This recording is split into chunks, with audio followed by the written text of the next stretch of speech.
Talk about the criminal element from it and law enforcement. The fun criminal element.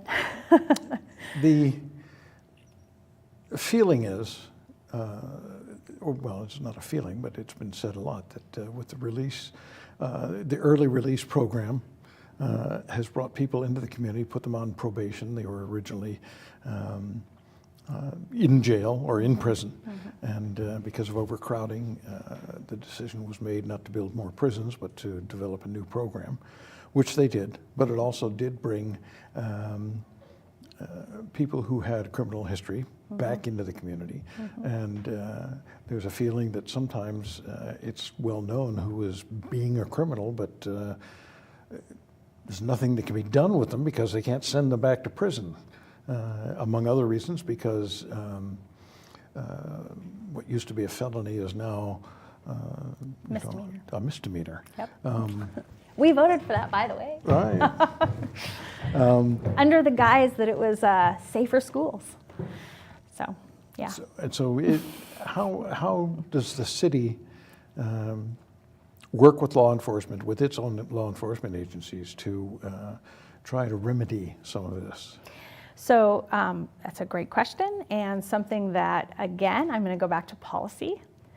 There is something that we worked on all last year for League of California Cities, and it will be on the November ballot. It is something that's specific to this, and a lot of law enforcement really worked hard to address this, as well as officials, and this is a real issue. There's actually 3 different things that played into this, not just a number of things over the years in California that happened. And so trying to address that, this vote will try to address some of the mistakes that were made with those, or the fallout, so to speak, the unforeseen consequences that came from these 3 different things. And so that's something that we're really working on, because it would be fabulous to be able to address some of these in ways that right now our law enforcement hands are tied. So that's hopefully one thing we can do. The other thing is new things that we can work toward. It's a challenge, but we've increased our police force. We actually have a new unit that you're going to hear about soon. So we've been doing things to try to really help.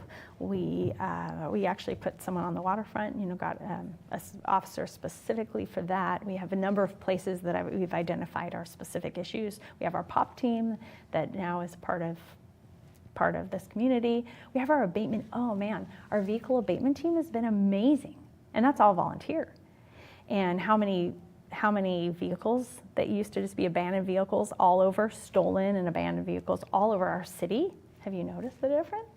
It's huge. Hundreds are gone, and they respond really quickly. And so trying to address each of these things. But again, when things haven't been addressed for a long time and they slowly creep up on you, and then all of a sudden you're going, wait, all this stuff's here, the needles, the cars, and there's homeless everywhere, and people can't. It's like, okay, now we have to unravel something that's been, or we have to, I don't know. Do we tie it back up, or do we unravel it? I guess it's been unraveling, and we're trying to tie it back up, right? So try to fix things back.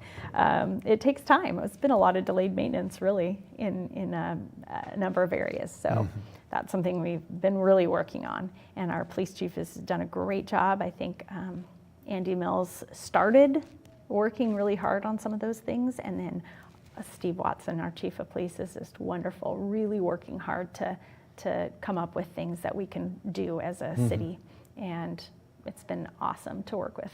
Our staff is amazing.